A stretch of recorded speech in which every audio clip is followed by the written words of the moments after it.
Salat subuh berjamaah, dan kita akan melanjutkan dengan kajian yang biasa kita lakukan di setiap hari Sabtu pagi ini.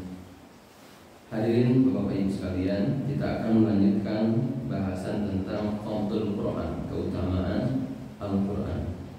Di pertemuan sebelumnya kita telah menyebutkan keutamaan menyimak Al-Quran dan keutamaan belajar serta mengajar Al-Quran.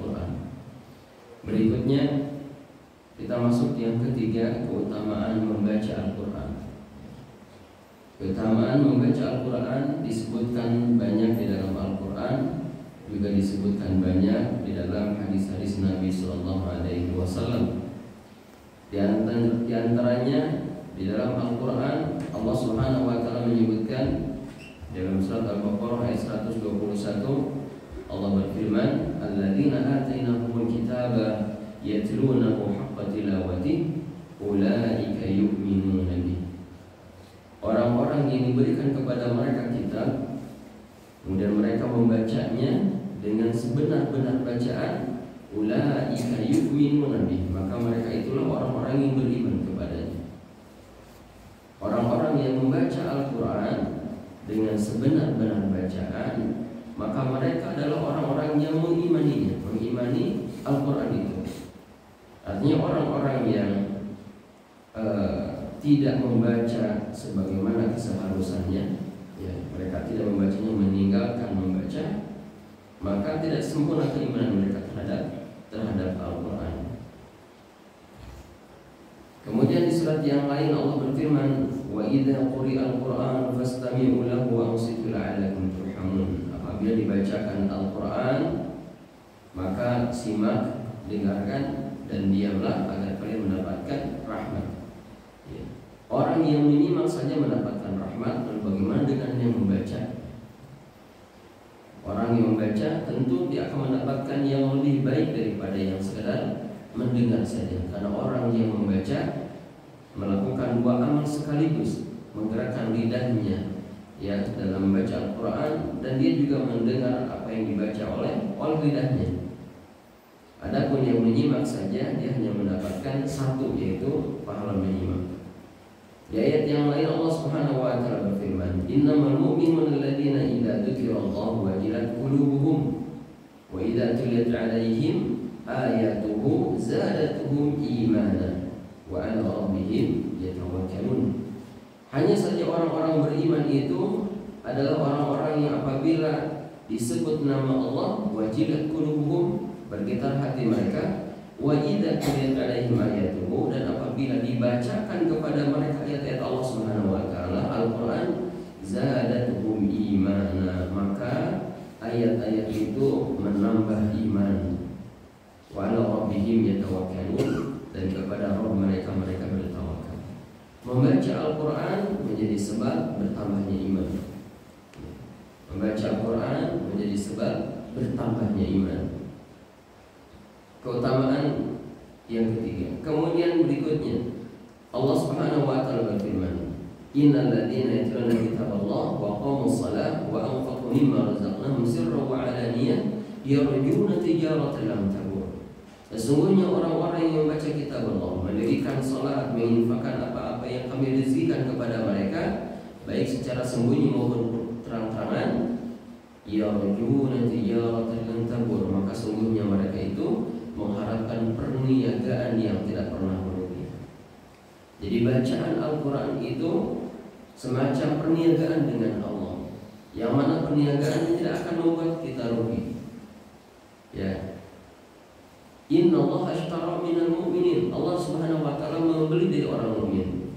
Berkaitan dengan baca Al-Quran, Allah membeli bacaan kita, dan Allah membelinya dengan pahala yang banyak.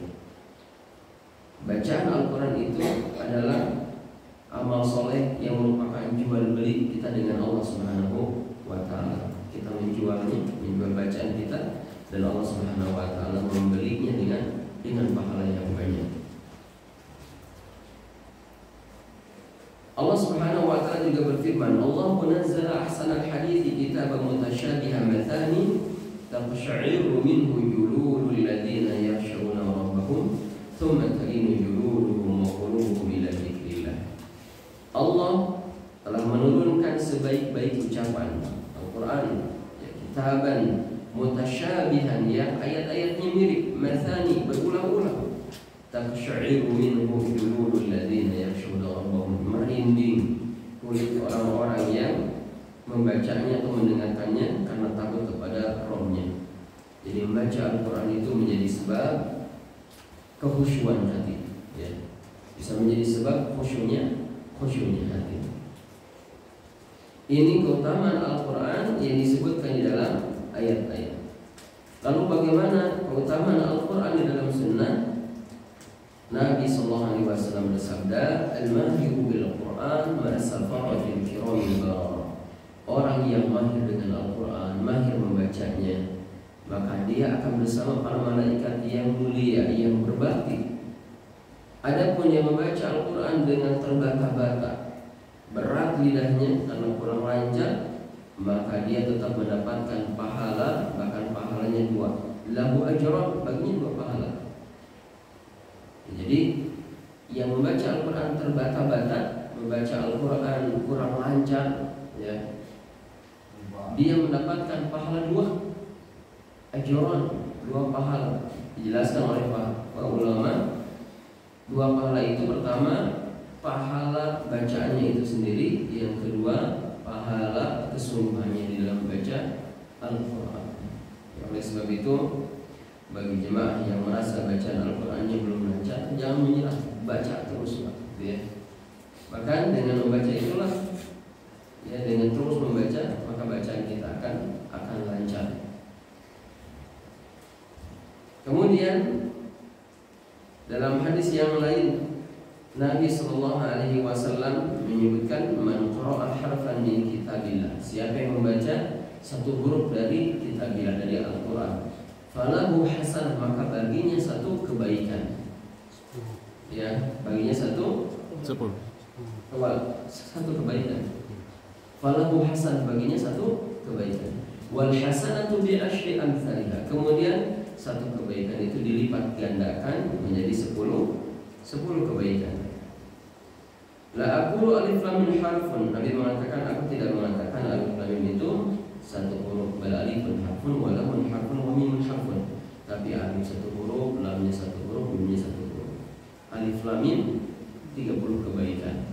Sementara nilai satu kebaikan di hari kiamat khairum minad dunya wa ma fiha, lebih baik daripada dunia dan segala isinya. Maka besar keutamaan membaca Al-Quran. Setiap huruf yang kita baca diberikan satu kebaikan, kemudian dilipat gandakan menjadi 10. Keutamaan orang yang membaca Al-Quran, orang mukmin yang membaca Al-Quran dibanding dengan orang mukmin yang tidak membaca Al-Quran, disebutkan oleh Nabi SAW, "Mathalul mu'mini alladhi yaqra'u al-Quran mithlu utrujah." Perumpamaan orang beriman yang membaca Al-Quran itu seperti buah utrujah. Ya. Bagaimana buah utrujah itu? Rihuha thayyibun wa ta'muha thayyibun. Buah yang harum dan manis. Buah yang harum dan rasanya enak, manis.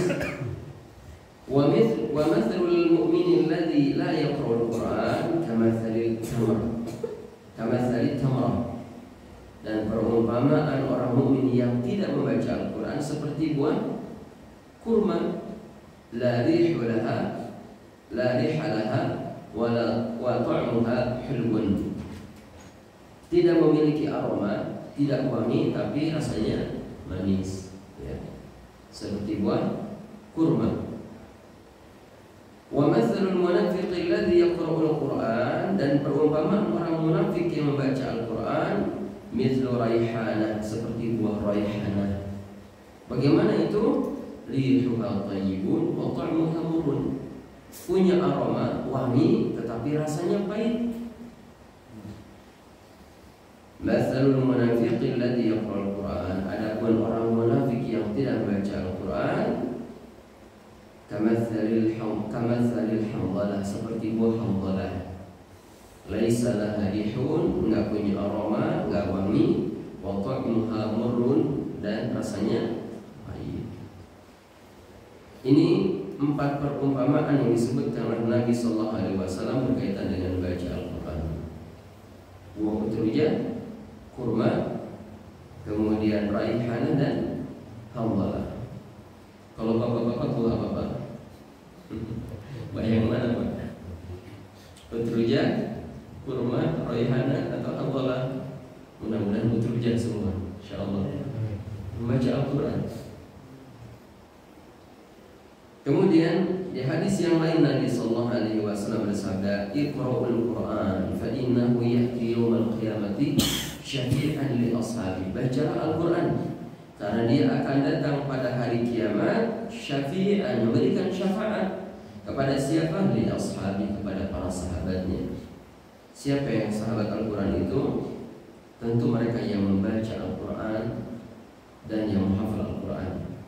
Dijelaskan oleh para ulama berkaitan dengan hadis ini, mereka yang menghafal Al-Quran. Jadi menghafal kan pasti membaca, ya.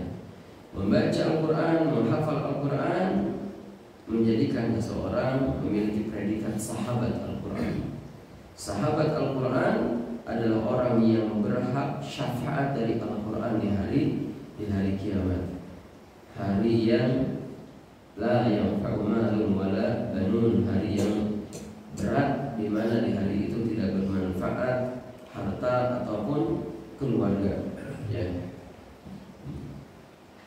Hari di mana orang-orang zalim tidak diterima permaafan mereka. Hari di mana orang-orang yang berdosa tidak diterima tobat-tobat mereka, ya. Hari kiamat. Hari kiamat kita membutuhkan, amat sangat membutuhkan syafaat. Dan syafaat yang terbesar adalah syafaat yang datang dari Al-Quran. Di hadis yang lain Nabi sallallahu alaihi wasallam bersabda, "Yu'ta yaumal qiyamati bil Qur'ani wa ahlihi." Di hari kiamat didatangkan Al-Quran dan ahli Quran. Alladzina kanu ya'maluna bihi fid dunya, yaitu orang-orang yang mengamalkan Al-Quran di dunia. Ya, di hari kiamat Al-Quran akan didatangkan dan para ahli Quran juga akan didatangkan. Siapa ahli Quran? Disebutkan di hadis ini, kanu ya'maluna bihi fid dunya, mereka orang-orang yang mengamalkannya di dunia.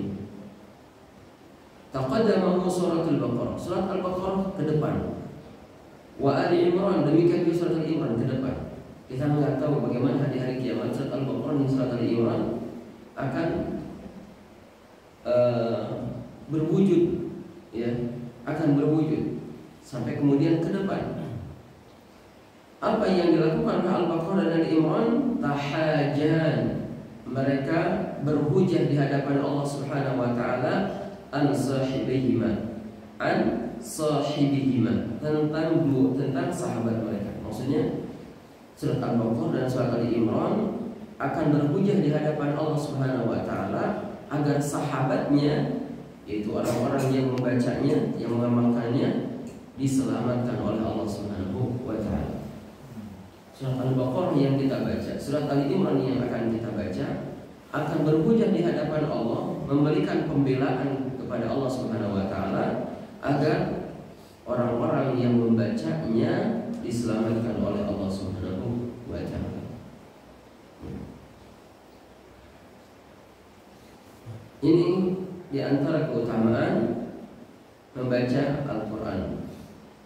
Kemudian di hadis yang lain Nabi SAW bersabda, la hasada illa fisnatain, nggak boleh hasad kecuali dalam 2 hal saja, kepada yang 2 saja. Kepada siapa? Yang pertama, rajulun atahullahu al-Quran, kepada orang yang Allah Subhanahu wa taala karuniakan kepadanya Al-Quran, fahuwa yaqumu bihi ana al-laili wa ana an-nahar, lalu kemudian ia membacanya di waktu pagi, di waktu malam dan siang, di sepanjang malam dan sepanjang siang. Orang yang dianugerahi Al-Quran, dia bisa membacanya, ya, bisa berinteraksi dengannya, lalu kemudian ia menegakkannya di waktu malam dan siang. Yaqum ini maknanya memang luas, membacanya, baik di dalam sholat maupun di luar sholat, mengamalkannya, mendakwakannya, mengajarkannya di waktu malam dan di waktu siang.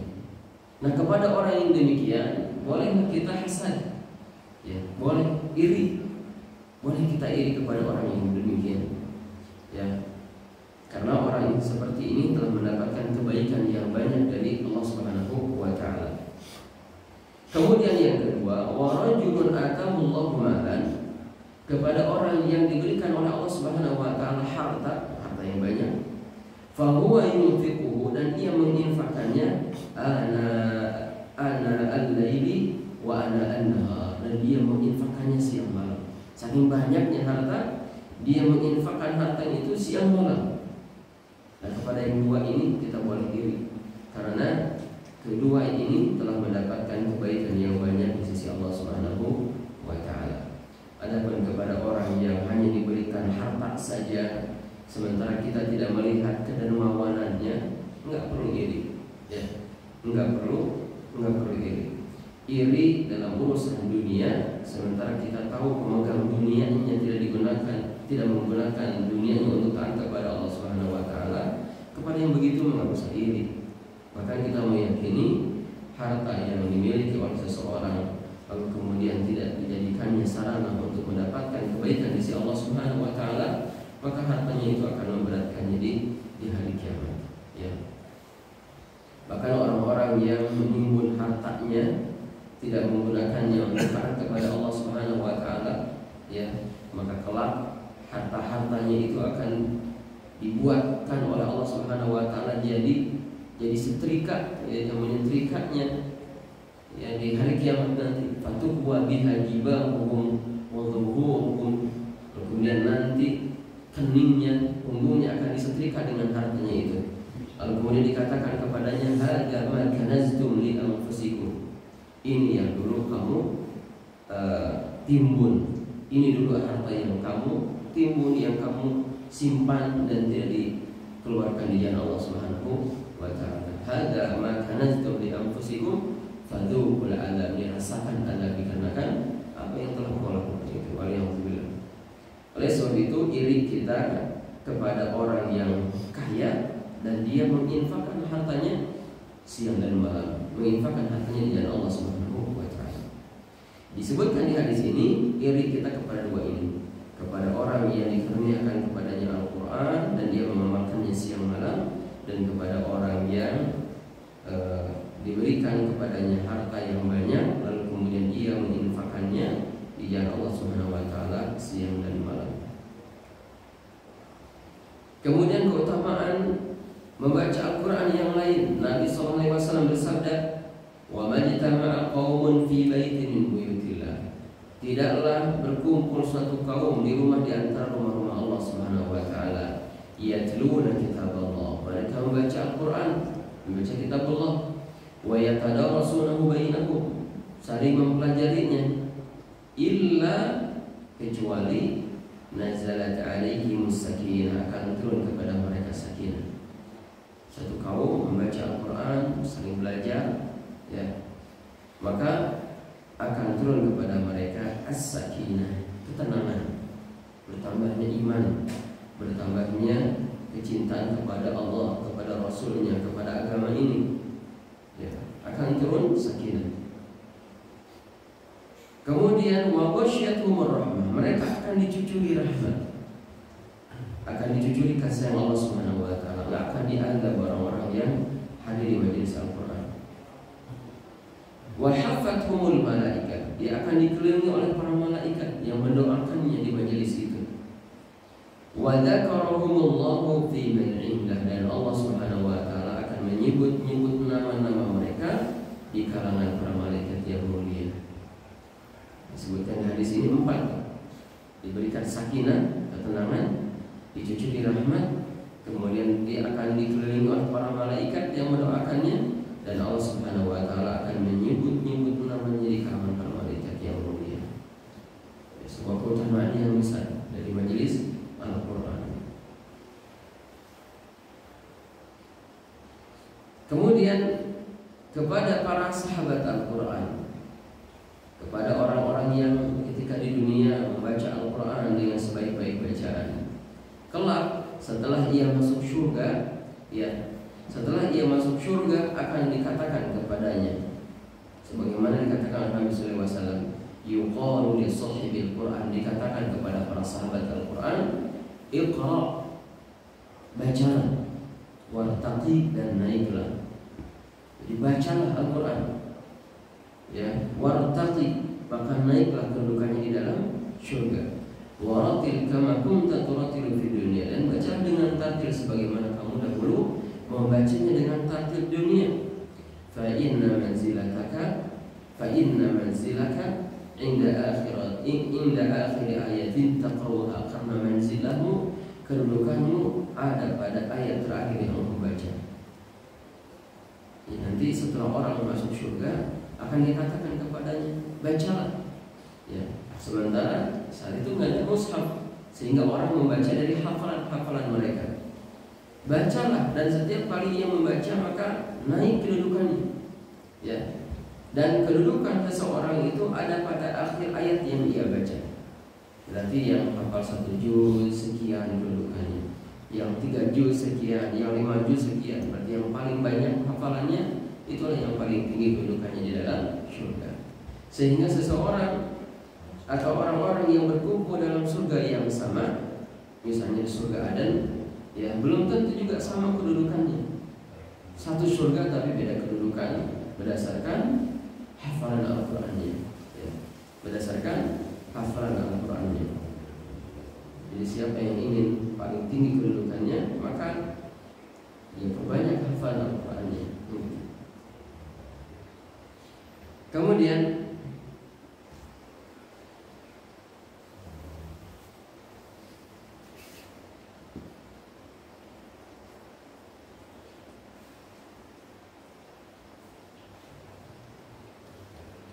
disebutkan oleh Hasan Al-Basri. Hasan Al-Basri mengatakan, fadlul Quran ala sayyidil kalam ka fadlillahi ala ibadihi.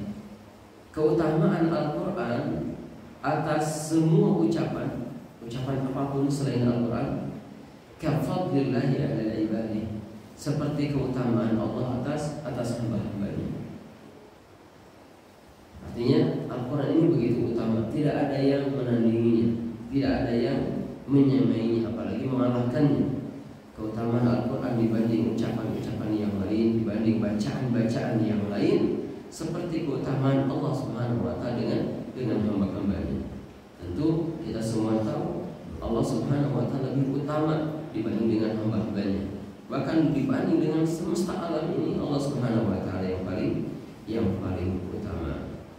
Oleh sebab itu, hadirin rahimakumullah, siapa yang membaca Al-Quran maka sungguh ia telah mendapatkan kebaikan yang banyak di sisi Allah Subhanahu wa Ta'ala. Maka dari itu, marilah kita berusaha untuk bisa membaca Al-Quran di hari-hari kita, ya, 1 lembar, 2 lembar, 3 lembar, 1 juz, ya, 5 lembar atau 1 juz, dan seterusnya sesuai dengan kadar kemampuan kita masing-masing. Terlebih kita mau masuk bulan Zulhijjah, ya. Beberapa hari lagi kita masuk bulan Zulhijjah. Sementara Nabi menyebutkan, ma min ayyamin, tidak ada hari-hari yang al-amal salih, amal salih habu ila Allah, lebih Allah Subhanahu wa Ta'ala cintai daripada amal salih yang dilakukan di hadil asyar, kata Nabi, di 10 hari pertama bulan Zulhijjah. Dan bacaan Al-Quran yang paling utama, bacaan Al-Quran yang dilakukan oleh seorang hamba di 10 hari pertama bulan Zulhijjah ini, ya. Maka kita berupaya untuk membaca Al-Quran sebanyak-banyaknya. Kalau bisa khatam lebih utama lagi. Demikian barangkali yang ingin saya sampaikan di kesempatan pagi ini, melanjutkan kemarin, ya. Setelah sebelumnya kita membahas keutamaan menyimak Al-Quran, keutamaan belajar dan mengajarkan Al-Quran, barusan keutamaan membaca Al-Quran. Barangkali ada yang mau ditanyakan berkaitan dengan ini, enggak? Kata para ulama, kalau seorang anak penghafal Al-Quran bisa menyelamatkan keluarganya, Nah, apakah yang sekedar membaca itu bisa menyelamatkan keluarganya? Disebutkan bahwasanya kepada orang tua yang anaknya hafal Al-Quran, orang tua yang anaknya hafal Al-Quran akan dikenakan kepadanya mahkota kemuliaan, yang mahkota itu lebih terang daripada sinar matahari. Ini adalah keutamaan syaraf dari Allah Subhanahu wa Ta'ala. Orang yang anaknya hafal Al-Quran, ya, dia nggak hafal Al-Quran, anaknya yang hafal Al-Quran, akan dikenakan kepadanya mahkota kemuliaan, yang mahkota ini lebih terang daripada sinar matahari.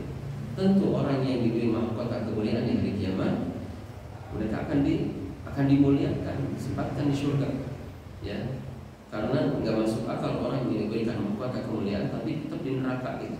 Apa faidah dari mahkota kemuliaan kalau tempat di neraka? Ini menunjukkan bahwa orang yang memiliki keluarga, memiliki anak yang hafal Al-Quran, berkat anaknya ini dia akan dimuliakan oleh Allah Subhanahu wa Ta'ala di hari kiamat. Maka jika ayahnya saja begitu, ibunya saja begitu, lalu bagaimana dengan yang hafal Al-Quran? Ya, maka dia akan mendapatkan yang lebih baik lagi. Ya. Menghafal disebutkannya menghafal, bukan membaca. Allahu a'lam. Ini keutamaan kan ada juga surat atau ayat-ayat yang dijadikan keutamaan. Tapi surat Al-Mulk dibaca sebelum tidur itu bisa menyiapkan ayat kubur. Kemudian surat Al-Kahfi disini bercahaya, kemudian baca surat baca ayat kursi setelah sholat fardu kan tidaklah seorang masuk surga kecuali kematian yang membatasi. Nah, apakah itu bila dibacanya itu belum benar, maka itu juga mendapatkan keutamaan itu? Pembacanya itu belum. Ya. Nabi SAW menyebutkan tentang surat-surat tertentu dan keutamaan-keutamaannya, ya, tentang keutamaan-keutamaannya. Ini menunjukkan bahwa sebagian surat memiliki keutamaan atas surat yang lain. Di antaranya tadi disebutkan tentang Al-Mulk, kemudian surat Al-Kahfi, kemudian ayat kursi, memiliki keutamaan yang tidak dimiliki oleh surat-surat yang lainnya. Pertanyaannya, apakah kita akan mendapatkan keutamaannya itu apabila bacaannya benar, atau hanya sekedar baca saja meskipun banyak kesalahan gitu ya? Hadisnya global ya, siapa yang membaca, dan Nabi SAW tidak menyebutkan bacaan yang seperti apa, ya. Siapa yang membaca Al-Quran dengan benar atau siapa yang membaca dengan tartil, ya. Tentu membaca Al-Quran dengan benar dengan tartil itu hak dari bacaan atau hak dari Al-Quran itu sendiri, ya. Yang dimaksud dengan membaca tentu adalah membaca dengan tajwid, membaca dengan tartil. Karena membaca Al-Quran dengan tajwid itu adalah hak dari surat-surat yang kita baca, ya. Lalu bagaimana dengan orang yang membaca Al-Quran dengan kekurangan tajwidnya misalnya, atau bahkan bacanya terbata-bata? Apakah dia bisa mendapatkan keutamaan itu? Yang jelas dia mendapatkan 2 pahala, sebagaimana disebutkan oleh hadis tadi, pahala bacaannya dan pahala kesungguhannya, ya, pahala usahanya tetap membaca. Apakah dia akan sampai dengan keutamaannya? Allah a'lam, ya. Allah a'lam. Apakah dia akan mendapatkan keutamaan sebagaimana yang dijanjikan oleh Nabi SAW atau tidak? Tapi yang jelas dia sudah mendapatkan pahala dari bacaannya. Allah a'lam. Ini mengenai Al-Quran dengan ayat hadis kursi kan sama-sama dari Allah gitu. Kenapa hadis kursi itu tidak dimasukkan dalam Al-Quran? Ya, hadis kursi itu firman Allah Subhanahu Wa Taala yang maknanya Allah Subhanahu Wa Taala menjamkan kepada hati Nabi SAW, lalu kemudian redaksinya Nabi SAW menyebutkan. Jadi redaksinya itu bukan dari Allah Subhanahu Wa Taala. Allah Subhanahu Wa Taala menurunkan makna-makna ke dalam hati Nabi SAW, lalu kemudian Nabi menyebutkannya, ya.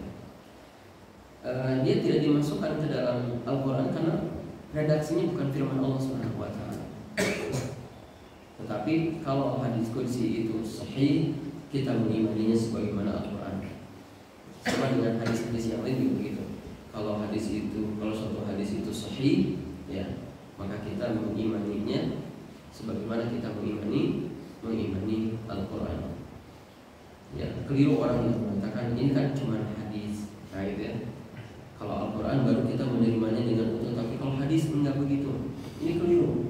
Satu hadis kalau diketahui dia sahih, maka kita memperlakukannya sebagaimana Al-Quran. Karena Nabi SAW mengatakan, utiitul kitab wa mithlakum. Aku ini diberi Al-Quran, diberi kitab dan yang semisalnya secara bersamaan. Ulama mengatakan wa mithlakum ma'ahu, dan yang semisalnya adalah as-sunnah, ya, as-sunnah. Oleh sebab itu kita mengimani sunnah atau hadis-hadis yang sahih sebagaimana Al-Quran, tidak memperlakukan beda, ya, terhadap hadis-hadis yang sahih. Kita memperlakukannya sebagaimana Al-Quran. Demikian barangkali untuk pagi ini kita cukupkan. Subhanallah wa bihamdik, asyhadu an la ilaha illa anta, astaghfiruka wa atubu ilaik. Wa sallallahu ala Muhammadin wa ala alihi wa sahbihi wa sallam. Walhamdulillahi rabbil alamin.